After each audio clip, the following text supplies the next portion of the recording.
消防員啊，點解得一條喉啊？點解一條喉啊？幾個鐘啊？我3點鐘喺度睇到5點鐘。有冇攞到啲貴重嘢走啊？冇啊，乜都冇啊！出咗街。當其時帶唔帶煙同埋佢本來就唔喺度燒起嘅，就最開近海嗰邊嗰座燒嘅。係啲風就一路吹過嚟啦。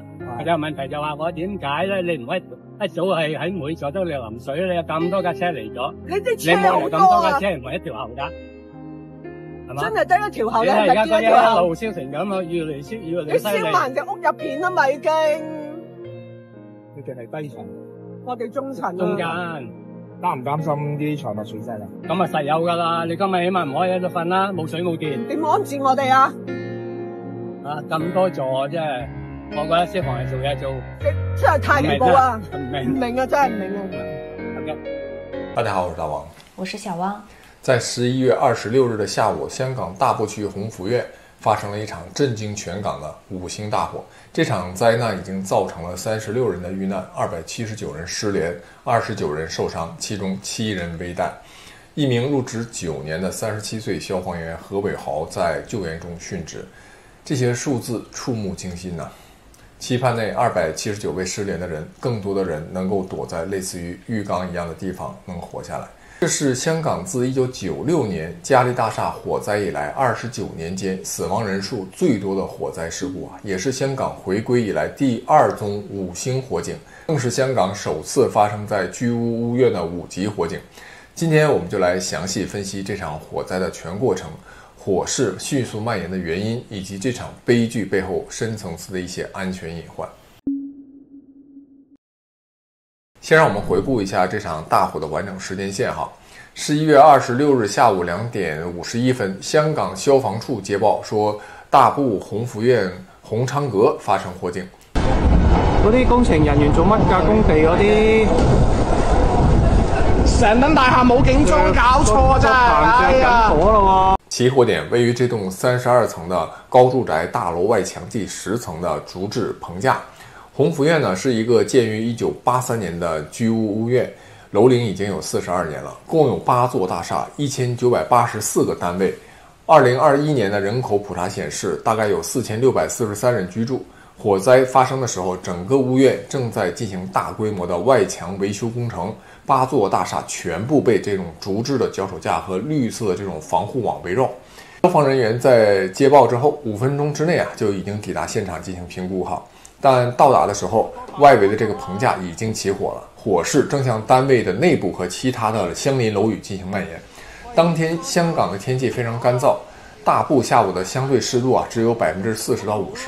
香港天文台的這個紅色火災危險警告已經生效了，意味着火災的危險性極高。更糟糕的是，當天風勢強勁，燃燒的這些竹棚和雜物就被吹向了附近的大廈，加速了這個火勢的蔓延。大家知道，風勢強勁往往是火災迅速蔓延的一個致命的因素。隨着火警等級的不斷升級，當天下午3點的時候消防處就將火警升為了3級。然後因為現場情況呢比較複雜，人手需求迫切，僅僅32分鐘之後下午3點34分，火勢持續迅猛，現場的環境呢極其的惡劣，不斷有燃燒中的棚架和雜物從高處就墜落下來，火警升級為4級。據目擊者描述燃燒的竹枝從高處落下，就好像飛彈一樣噼里啪啦的。當天晚上6點22分，求助的個案呢仍然在增加，天色漸暗，火勢卻還沒有受到控制。消防處決定增派更多的人手，將火警升至為5級，香港火警的最高級別。我有一個疑問就是他為什麼沒有說迅速的就從3級升到5級呢？因為根據香港火警，他們應該歷年也有經驗嘛。的確，我也看到很多人，包括有街坊鄰居、有逃出來的住戶，還有網上的一些人都在質疑這個問題，就是為什麼沒有快速提升到5級？消防員啊，點解得一條喉啊？點解一條喉啊？幾個鐘啊？畢竟呢，咱們也不是這個現場，也不在現場，也不是專業人員。我估計啊，是現場的指揮人員根據他自己的經驗，還有現場的複雜情況，還有人手問題的這個綜合因素，他做出了這麼一個決策過程哈。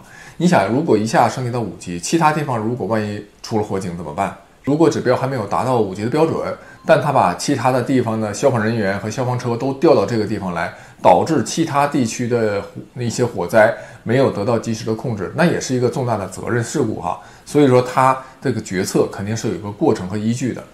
那這次大火最後啊，肯定會出一份非常詳細完整的報告，把這個決策過程也會寫得非常清楚。如果報告到時候披露的話，我們再做一次分析哈。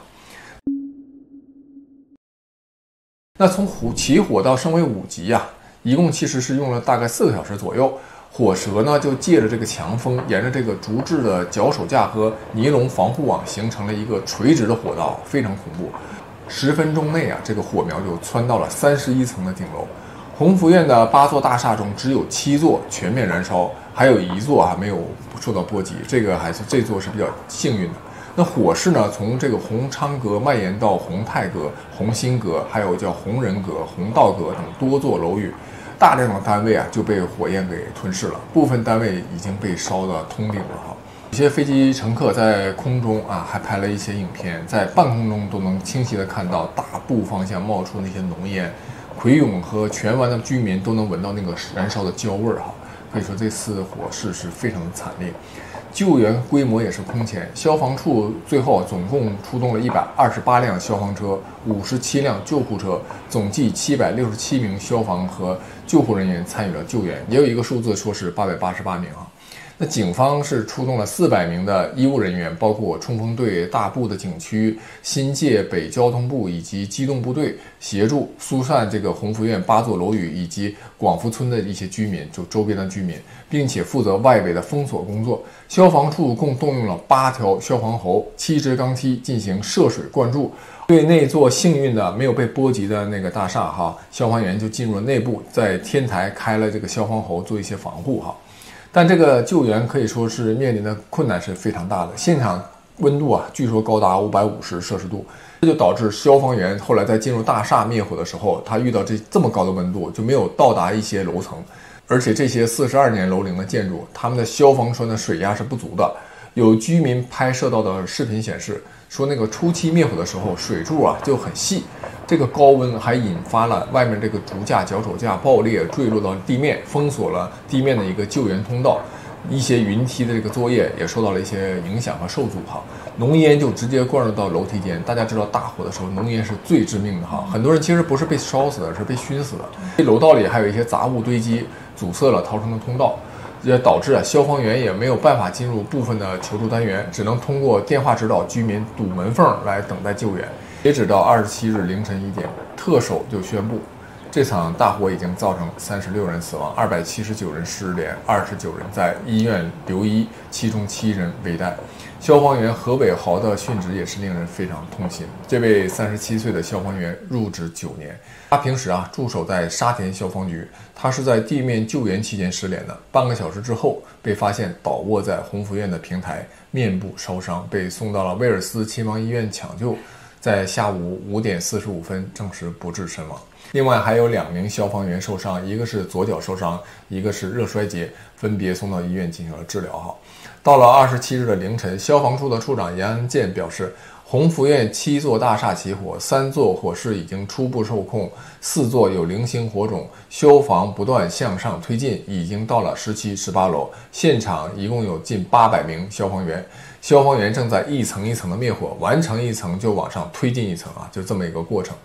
這場大火呀，已經持續燃燒了超過12個小時，成為香港近30年來最致命的楼宇火災。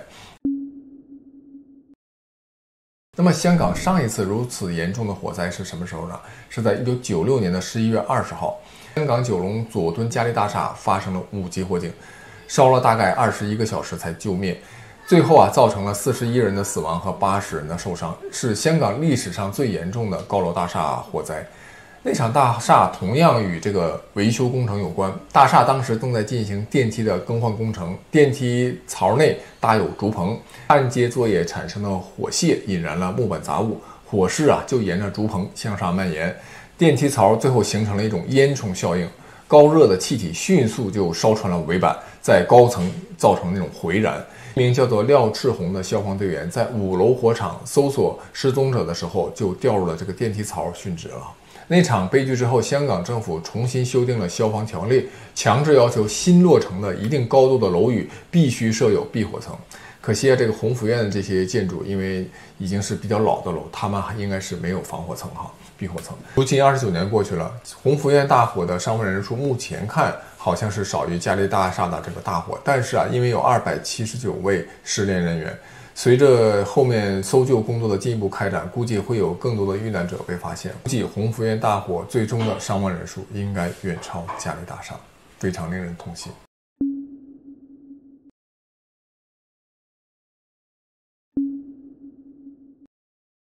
為什麼這場火從小火苗變成吞噬7座大廈的5級大火，只用了不到4個小時的時間呢？速度如此之快。根據現場視頻和居民的描述啊，火災最初的起火點是在紅倉閣10層的竹字棚架上面。有視頻在社交平台上流傳，我們在這個視頻中可以看到啊，顯示維修的工人曾經在棚架旁吸煙，離一欄的竹架和尼龍網非常的近。有女子就質問說：“你又在這裡抽煙啊？”工人就驚覺地望向鏡頭，但是手裡呢仍然拿着點燃的香煙。學生你又喺度食煙啊？雖然視頻的拍攝時間和地點尚未完全的確認，但居民早在維修期間就多次投訴工地有工人吸煙，但這個情況呢卻一直沒有得到重視，也沒有一直解決。對，但是我得說，這個吸煙它只是一個起火的源頭或者說隱患，更重要的是，一旦發生了火災，有沒有一個很好的預案能夠快速的滅火，能不能使人員得到盡快的疏散啊？這個才是更為致命的。消防處的處長陳清勇就在記者會上表示，他們的初步估計呢是燃燒着的雜物和這個竹棚啊就被風吹到了附近的大廈，加上風勢的影響，這些火就被迅速的吹到了安福苑的7座大廈。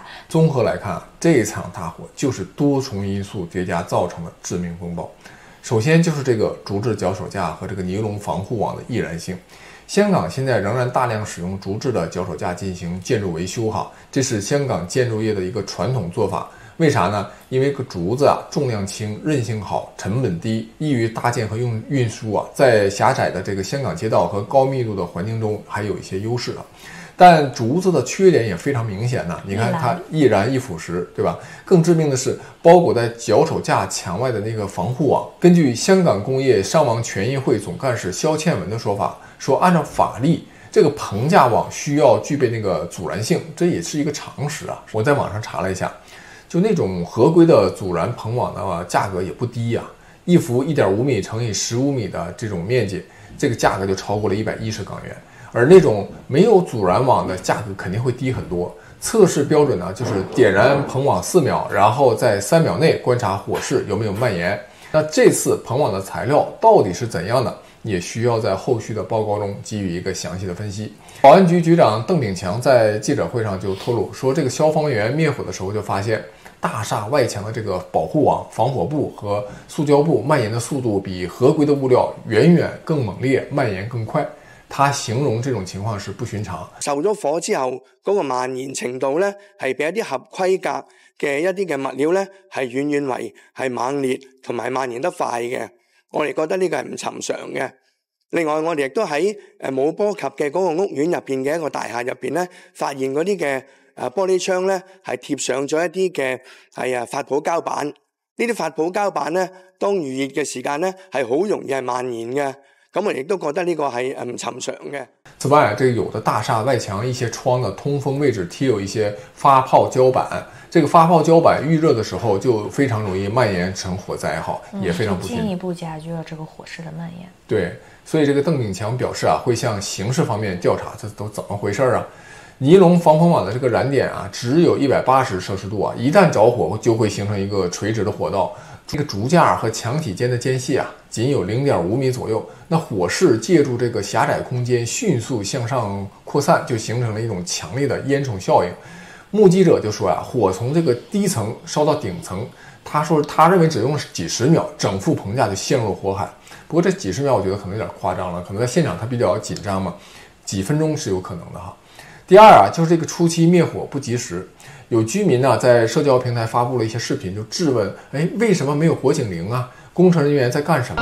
嗱，呢棟咁樣着晒火啦，已經下邊冇人撳警鐘，冇警鐘嘅成棟大廈。多名居民就表示，事發時這個大樓的火警鐘響得有點太晚了。有居民就說，當時他獨自在家睡覺呢，忽然聽到火警的鐘響，看到有煙冒出了，就趕緊致電管理處查問，得知火警後就逃生了。也有居民說啊，沒有接到管理處的通知，直到家人看到窗邊有火光才知道起火。還有比較關鍵的一點是啊，有人就評論說啊，這個初期的滅火力量明顯不足啊。你看有的視頻就顯示，火災初期的時候，現場只有一條消防喉在滅火，水壓呢好像還不足。就前面講了，因為它這個比較老舊嘛，消防喉那個壓力不足，導致這個水柱細的有點像小水喉哈。就像我們片頭的視頻中，兩位住戶嘛就一直在嘆息說，為什麼一開始只有一個水喉，為什麼不多開一個，兩個同時一起滅火？對，你看他們也是非常痛心啊，因為你想這套房，他們的那套房子肯定是他們一輩子的積蓄啊，香港房價這麼貴。那作為42年樓齡的建築消防系統，這個老化的問題啊，還有消防說呢水壓不足啊，無法在火勢蔓延初期得到有效的控制。等到火勢擴大，竹架和防護網已經全面燃燒，即便消防員全力撲救啊，也難以阻止火勢向其他樓宇蔓延了，而且又風又這麼大。那第三啊，就是這個樓宇間距的過窄加劇了這個蔓延。鴻福苑呢是上個世紀80年代建成的居屋嘛，樓宇之間的距離不到0.5米，這就導致燃燒的竹枝、防護網的碎片被強風吹向相鄰的大廈，形成了那種火燒連營的局面。消防處的處長陳慶勇就說，燃燒的這個雜物和竹棚飄到了附近的大廈，讓這個大火蔓延到了7座大廈。這種高密度的布局在火災中會形成致命的弱點。第四點啊，就是我們前面提到的，維修期間一些單位的窗戶被貼上了發泡膠。根據維修的要求，施工期間幾乎所有的單位窗戶都被貼上了發泡膠。這本來呢是為了防止灰塵進入，但是在火災中發泡膠遇熱易燃，反而就加速了火勢的蔓延。第5點就是乾燥天氣和強風助長了火勢。11月26日，香港天氣非常乾燥，相對濕度啊只有40%到50%，紅色火災的危險警告已經生效了哈。那個強風呢就將火星吹向了四周，導致這個竹架、防護網碎片在半空中進行飛舞，落到相鄰大廈，引發新的火點。有現場的目擊者就說啊，這個風又乾又大，風就一直吹，火勢不斷的蔓延。值得注意的是，這並不是香港本年度第一次發生棚架的火災。就在1個多月前的10月18號，中環華茂大廈發生了3級棚架火。當時啊，這個火勢就沿着外牆竹棚迅速蔓延，造成了4人受傷，還好沒有人員死亡。當時消防隊花了大概5個小時才撲滅了這場大火。但很可惜，這次事故之後，香港並沒有及時在全港範圍內檢查和整改類似的隱患。火災發生之後啊，社交平台上流傳了多段視頻，顯示了大批深圳的消防車在蓮塘口岸集結。有網民就拍到消防車隊在口岸外待命的這個畫面，推測啊是準備支援香港救火，這就引發了網上熱議啊。有很多香港網民質疑這是表演，也有人批評呢是面子工程。香港消防處呢也回應說，目前沒有向內地要求支援，也就是說啊，這個深圳消防是主動待命。一旦香港提出要求，隨時可以過關支援。但由於香港消防處評估有足夠的人手和能力控制火災，因此沒有正式提出支援請求。深圳消防隊最終啊，他們也沒有去過關救火哈。可以說，在重大災害面前，深圳方面能夠主動做好準備，隨時待命支援，客觀說呢，這是一個好事。但確實有一些香港市民質疑說這是表演。啊，這背後呢，就確實反映了香港和內地之間現在還存在着不小的隔閡哈。因為這次火災的後果非常的嚴重，所以很快就有人在網上質疑說，哎，為什麼這個香港消防總隊沒有去請求深圳的這個支援？人家都準備好了，隨時就可以馬上過來呀。首先大家要理解一下香港的這個路況和實際的需求。去過香港的人應該都知道，香港這個樓間距和路面是非常狹窄的，新界呢有大量的單雙車道。在鴻福苑的這個火災現場可以看到，香港的消防車已經停滿了。深圳消防如果再要進入的話，需要考慮路況、進出的調度、現場的平面圖研究等等諸多的因素哈。消防處已經出動了128輛消防車，如果再加上深圳的消防車，現場應該是更加擁擠，反而影響救援的效率。其次啊，這個大陸和香港它畢竟還是有一些差異的。如果你這個過關救援會涉及到指揮的協調、通信的對接、法律責任等等複雜問題，不同地區的消防隊伍啊、裝備啊、這個通信系統、作業程序都可能不同，甚至有可能存在這個粵語和普通話之間的這個溝通問題，所以需要協調的事兒太多了。在火場這種瞬息萬變的情況下，如果沒有統一的指揮，就可能造成更大的混亂。但不管怎樣，我還是支持这個深圳消防隊這次的遠程集結，因為在火災面前，每一條生命啊都是寶貴的。我支持這種預案的做法，萬一要是用上呢，比如它的無人機或者它的一些滅火的一些材料，是吧？都是有可能，哪怕他人不過去，可以把材料提供一下。在這樣重大的災害面前，搶救生命就是第一位的。另外，我也希望網絡上目前对消防系統的指責可以緩一緩。消防員他們是實實在在在拿着自己的生命在逆行的英雄。這次火災中已經有1名消防員殉職，多名消防員受傷。先讓他們完成救援工作，再進行全面的調查吧，給公眾一個完整詳細的調查報告。鴻福苑大火已經有36條生命逝去，279名失聯人員，會讓更多的家庭陷入煎熬。即便是幸存者，也必將成為他們一生難以抹去的心理陰影。願逝者安息。本期就講完了，下期再見。下期再見。家人都喺入邊，我知道啊，不過都係我屋企人都係，家人喺入邊啊，打唔到電話，好嘅問題啊。